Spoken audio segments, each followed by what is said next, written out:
one of the things that we need to recognize today is that the LGBT movement, even the activist movement that I was a part of 20 years ago, is not the same as it is today. So I like to say that there are at least 3 different activist movements. We're in the 3rd wave of LGBT activism. You know, the first one we could say started with Stonewall and the Stonewall riots and extended into the 80s when homosexuality was taken out of the DSM. You know, so it was no longer a disorder. Mm-hmm. And then, you know, from the 90s to the legalization of gay marriage, I'd say is the 2nd wave. That's the wave that I was really a part of. But now the newest one, less than a month later after the decision from the Supreme Court to legalize gay marriage, then we had the cover of Vanity Fair and Caitlin Jennings. And so we have this transgender element that's kind of a new part of the activist movement. But the activist movement today is highly politicized, and really it's part of a much larger movement. It's not just the LGBT non-discrimination or human rights movement that I was a part of. Now it has wide scale, far-reaching cultural change in mind. So it's not just about non-discrimination for the person with a unique sexual experience. Right. It's about changing all of culture to adopt or adapt to those behaviors and those feelings. And so it's Pride Month.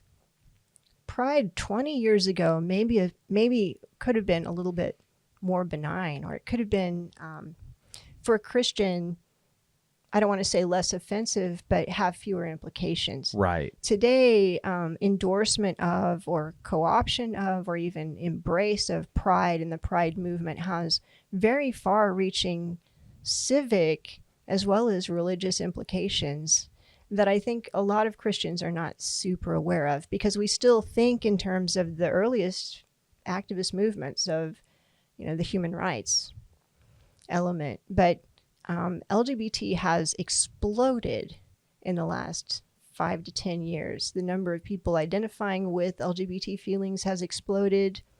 It's become a social force in schools, in churches, in politics. Like every aspect of culture now, I think, is impacted by LGBT mores. But it's not just LGBT, it's all of sexuality. Right. LGBT and the LGBT movement is part of a broader progressive movement. The figurehead of it's sexual... kind of the hammer at this point. The hammer that's bringing all kinds of changes to the definition of a family, mm-hmm. changes to the definition of male and female, changes to the definition of what's appropriate sexual behavior. Right. Like how to relate to one another, changes in how we procreate, like bringing in surrogacy on a wide scale basis. Like there's broad reaching implications. So you have, on the complex side, you have all of our friends or loved ones who have this unique sexual experience or gender incongruence that they're grappling with, which maybe has a lot of different roots, lots of different complex meaning to it. Then we have on top of that this whole socio-political movement. So it's very, very challenging. So on one hand, Christian needs to be savvy to the political elements, which is what I say Pride Month is today, because we have all this corporate virtue signaling and other things. But then on top of that, the implications for our friends and family who are trying to navigate this realm when it's a highly, can be a distressing and complicated, definitely confusing personal experience for someone to carry. Right. Well, you know, I feel like 20 years ago, there wasn't a line in the sand. You know what I mean? It was kind of a rally cry. I feel like Pride Month was a rally cry of, hey, we're going to gather together. We're going to, you know, feel strength, feel empowered, know that we're not alone, all of these things. But now I feel like Pride Month is a line in the sand. And it is, which side are you on? And if you're not in favor of pride, there is like immense rejection that comes along with that. And what we're seeing with, I would say, cultural Christianity is people are like, listen, I don't know that my opinions are strong enough to embrace that kind of rejection. So I'm just going to kind of embrace this kind of new ideology. I might not be gay. I might have a friend who is or something. So, you know what? I think it's easier and sounds more humanitarian to just go with the flow and agree and support. What would you say to that kind of disposition towards Pride Month?